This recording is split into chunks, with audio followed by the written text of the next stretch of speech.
What comes to mind when you think about a sales funnel? Does it feel overwhelming or even maybe a little confusing about what parts make up a sales funnel? Hey y'all, I'm Carrie Shepard. I'm a business mentor for women entrepreneurs, and today I want to simplify the sales funnel process for you. And so what I've done is I've broken it down into 4 steps that I'm going to be sharing with you. But first, I thought it would be helpful to give you the definition or the best definition I could find of what a sales funnel is.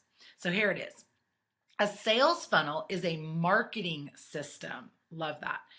It's the ideal process you intend your customers to experience as they go from prospect to lead to customer to repeat buyer. And I think that's such an important piece of that is we really want to create a relationship. We want to create a relationship with our customers, and we want for them to be repeat buyers. So it's not just buy one thing and be done. It's not buy one coaching package and you never do anything else, or buy one ebook or video series or whatever. It's we want to continue to serve those clients, and as we continue to create and put products out, that they're going to be loyal buyers in the future. And then I love the definition when it says it's a marketing system, and that, if you know anything about me, you know I love to talk about marketing, and that just fires me up to think about, instead of it feeling kind of overwhelming to think about a sales funnel. And I know that kind of freaks people out because that whole word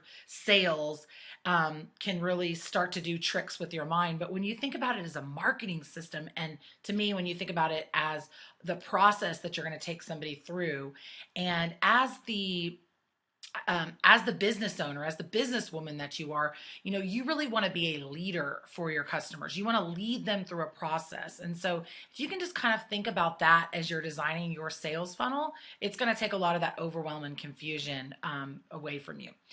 And then one last thing, and I'm going to give you these 4 steps really quickly, is when you're designing a sales funnel, and here's the deal, you can have more than one sales funnel in your business.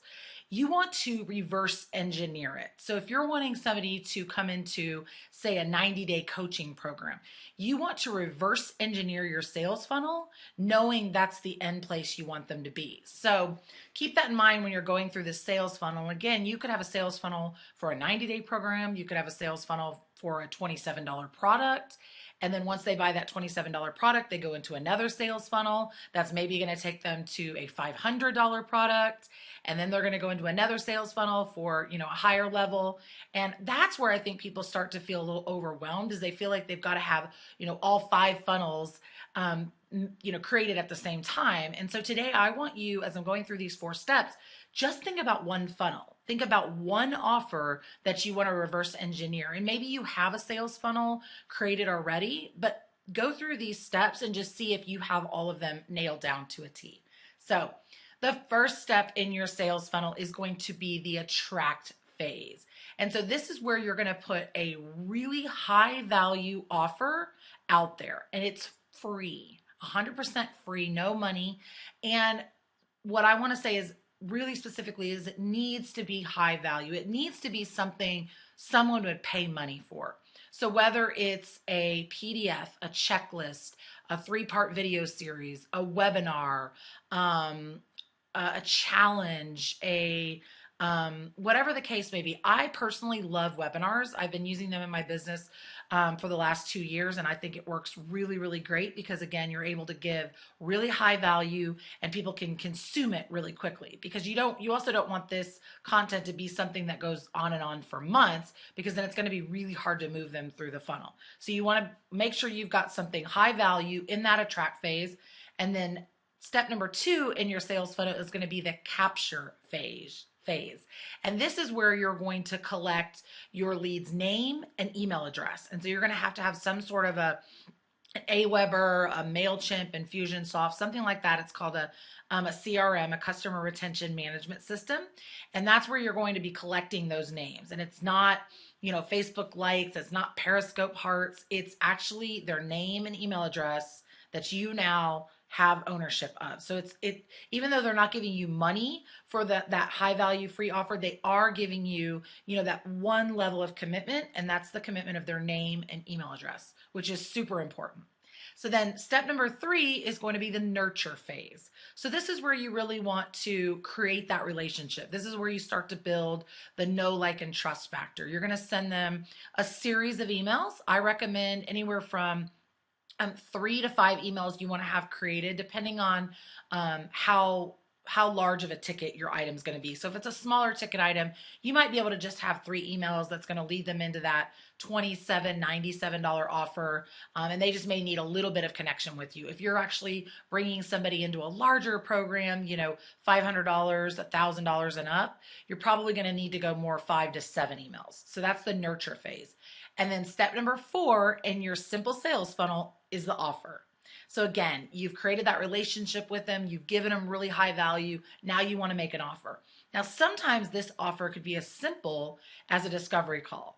So it's as simple as giving them another free offer, which is to jump on the phone with you to get some value. Maybe it's to put a plan together. Maybe it's to do some strategizing. And in that conversation, you're figuring out if they're a good fit for one of your programs or products.